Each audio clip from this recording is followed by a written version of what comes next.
एक ज्योतिर्लिंग ऐसा है जिसके बारे में बहुत कम लोग जानते हैं। ना ये काशी है, ना ये केदार है, ना ये महाकालेश्वर है। 12 ज्योतिर्लिंग में इसका नामो निशान भी नहीं है। अगर इन 12 ज्योतिर्लिंगों की ताकत को इकट्ठा किया जाए, उतनी ताकत उस केवल अकेले ज्योतिर्लिंग में है। इसके बारे में सबको पता होना चाहिए। आइए मैं आज आपको इसका एड्रेस और इसका रहस्य समझाता हूँ। सबसे पहले रहस्य जानते हैं।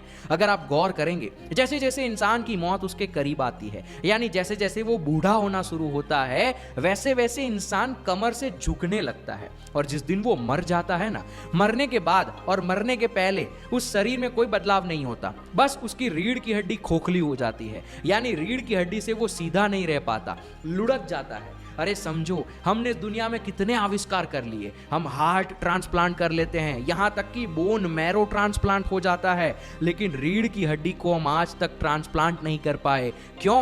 उसके अंदर एक रहस्य है। जब तक ये रीढ़ की हड्डी बिल्कुल एक शिवलिंग की तरह धरती से सीधी है ना, तब तक हम कहते हैं उसमें जीवन है, यानी उसमें शिव है। जैसे ही शिव इसको छोड़ के चले जाते हैं, जीवन निकल जाता है, वैसे ये रीढ़ की हड्डी लुढ़क जाती है। और अब हम क्या कहते हैं? उस शरीर को शव कहते हैं।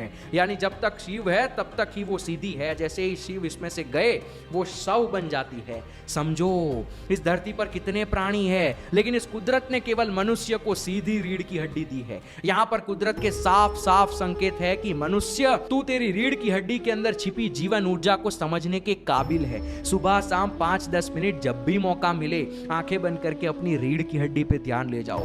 धीरे धीरे आपको वहां पर हल्का हल्का प्रकाश दिखना शुरू होगा। इसको हमारे इतिहास की एक कहानी में भी बताया है। जब भगवान शिव लिंगोद्भव यानी एक प्रकाश के खंभे की तरह उत्पन्न होते हैं और ब्रह्मा और विष्णु उनका टॉप और बॉटम ढूंढने जाते हैं, लेकिन नहीं मिलता। यहाँ पर यही बताया गया है कि रीढ़ की हड्डी जो जमीन से सीधी है ना, एक खंभे की तरह, और उसके अंदर वो ज्योति है जिसे ढूंढने की कोशिश कर। तो मत भटक तू केदार और काशी, बंद कर अपने नेत्र, उतर अपने अंदर, मिलेगा तुझे तेरा केदार और तेरा काशी, बन जा तू वहां का वासी। इससे मेरा मतलब ये नहीं है कि आप इन ज्योतिर्लिंगों में मत जाओ। ये ज्योतिर्लिंग ऐसी जगह पर है कि अगर आप वहां जाकर बैठो और आंखें बंद करो, अपनी रीढ़ की हड्डी पे ध्यान लगाओ, तो आपको आपके अंदर की ज्योतिर नजर आएगी। तो यहाँ ये बुलावे में मत पड़ो कि मैंने इतने ज्योतिर्लिंग कर लिए, तुमने कितने किए।